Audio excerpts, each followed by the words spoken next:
first edition of the 485 Sports Report. It's a production of Radio Free Cabarrus and Cabarrus Sports Marketing. I'm Mark Plemmons. Today we're going to be talking about different athletic events coming up across the area. There'll be some high school football as well as baseball and a number of other things coming up. And again, the broadcasters from Radio Free Cabarrus will be sharing their viewpoints and a few takes. This week we've got a lot of games coming up. We've got 3 broadcasts scheduled for Radio Free Cabarrus this week. Central Cabarrus is hosting A.L. Brown. That game is going to be a tape-delayed broadcast. We can't get enough internet signal out of Central Cabarrus to do a live broadcast. We'll be taping the broadcast, uploading it as quickly as we can get that one up. The other games coming up will be J.M. Robinson at Northwest Cabarrus. And, of course, you see the pattern here. We've got the openers for the South Piedmont Conference coming up this week. And Concord's going to be at home. Cox Mill, they pulled an upset a year ago. They go into Robert C. Bailey Stadium as the favorite this week. So those are our 3 broadcasts. The Mount Pleasant Tigers are off this week. Also, the Hickory Ridge on the road as the Raging Bulls are playing in that 4A league with the Charlotte teams. They're going to be at Rocky River coming up on Friday night, but we have 3 broadcasts. Let's take it right now to some of our other broadcasts, get some takes from them. And again, thanks for joining us here on the 485 Sports Report. This is Spencer Ball for the 485 Sports Report. Today I'll be focusing on one of the powerhouses in the 3A Southern Piedmont Conference, the Northwest Cabarrus Trojans. This high-powered offense averages 401 yards per game on the offensive side of the ball, with roughly 200 yards coming through the air and 200 on the ground. 3 impact players on the year, I would say, would be the quarterback, Nick Wilds-Lawing, I.J. Sturdivant, the main receiver, and the running back, Tyrese Blake. These 3 guys are the 3 stars on the offensive side of the ball, giving this team 25 of their touchdowns on the year. Wilds-Lawing came off of a gruesome knee injury last year. He's managed to bounce back, throwing for over 1,000 yards and has a quarterback rating of 140. I.J. Sturdivant has caught an astounding 6 of the touchdowns of the 10 thrown by Wilds-Lawing, and amassing 436 yards catching the ball. The star running back Tyrese Blake has ran for 862 yards and 15 touchdowns through only 6 games. I would say these are the key players to this explosive Trojan offense that has managed to put up many points, and this has ultimately led to their 6-0 undefeated record so far. Now, the Trojan defense is also very speedy and puts a lot of pressure on the quarterback with an aggressive run blitz type play call. 3 key players for this defense are Eli Eason, Joe Camara, and Sam Walker. Joe Camara is a big defensive tackle for the Trojans, and he has 36 total tackles on the year, as well as 3 sacks and 11 quarterback hurries. Camara only stacks onto this elite Trojan defense. Eli Eason is another impact player in the inside linebacker position, who has the most tackles on the team with 41. He's also forced a fumble this year and has racked up a sack. The final impact player I have is Sam Walker. He's a strong safety and has 30 tackles this year with 2 passes deflected. He's one of the members of a strong secondary that keeps tight coverage so that this defensive line can put pressure on the quarterback. The tight coverage has led to 14.5 sacks by this defensive lineman and linebacker core this year.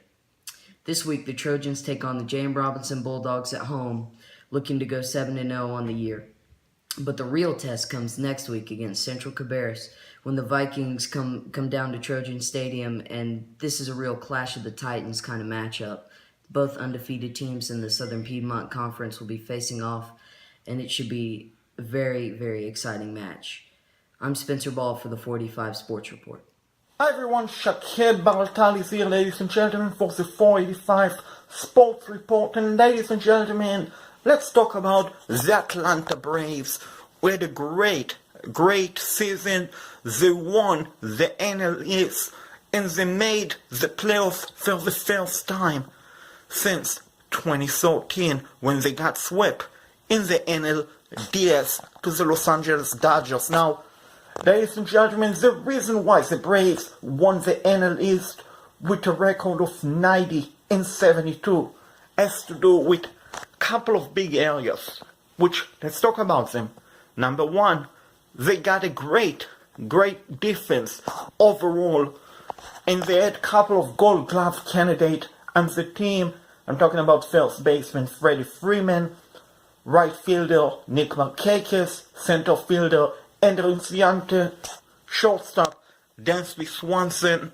You can also include in this group second baseman Ozzie Albies, third base Yon Camargo, left field Ronald Acuna Jr. So basically, the Braves' defense, you can see, was great.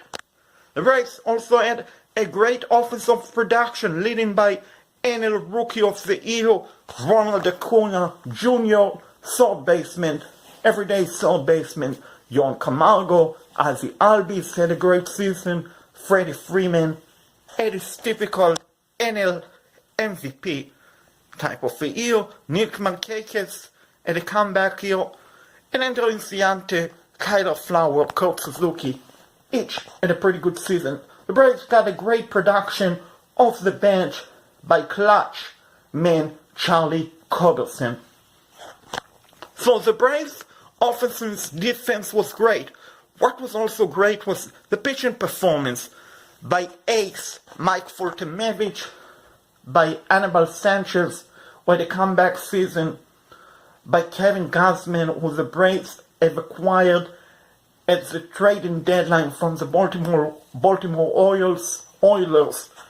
And Gausman has been pitching light out overall. Julio Teheran also had a bounce back season. So the Braves' rotation was pretty good. Now the bullpen, that is another issue that they need to correct in the free agency. But this overall was a great season, regular season for the Braves. They take on the Dodgers. Anything can happen. One thing I know, the future is very bright for the Braves moving forward. And this is Shaked Bar-Tal, everyone. Good afternoon. This is Jay Alverson for the 485 Sports Report, and this is your private school whip around. Behind me is the legacy of champions as I sit in the office of Victory Christian. The Kings look to return to victory.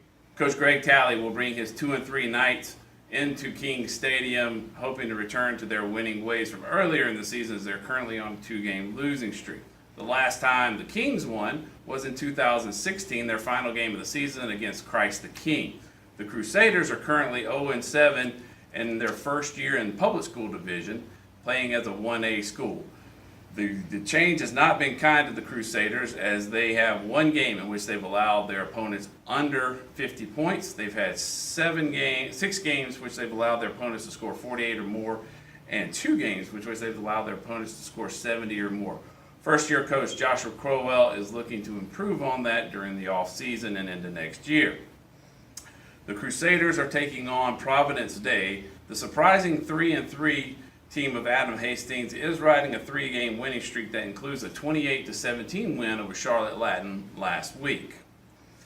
Some other surprises for Cabarrus County private schools are Concord First Assembly. Last year a state semifinalist. This year, under first-year coach Brad Lamb, they are 0-5 and can definitely use the bye week to prepare for the end of their season.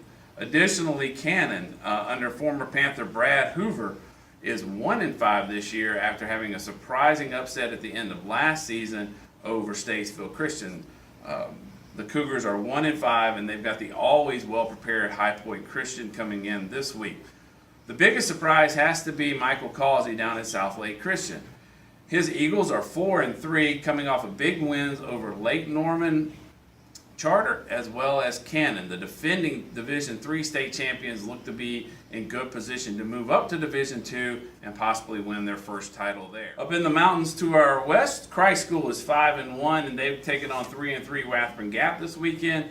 Asheville School is 5-1 and taking on Metrolina. And Charlotte Latin, 5-2, will take on Covenant Day, who is also 4-2.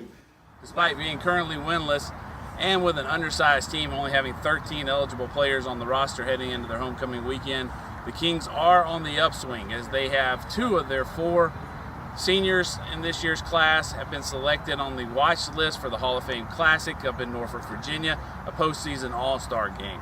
In addition to that, the Kings expect 2, if not 3, of their 4 members of their senior class to get a scholarship offered to play at the next level. This is Jay Alverson for the 485 Sports Report, and this has been your private school whip around. Yeah! Big club! I'm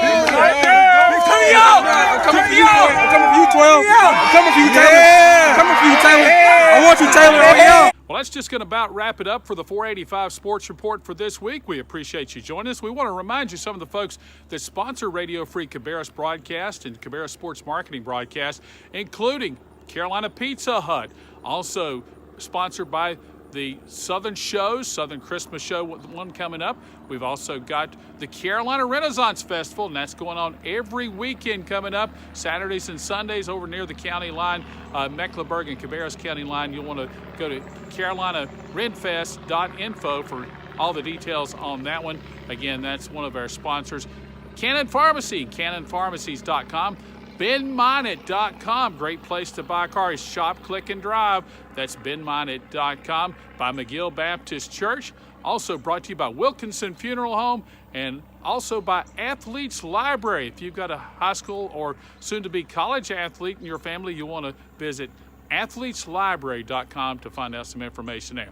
And again, that's going to wrap it up today. I'm Mark Plemmons. Thanks for joining us on the 485 Sports Report.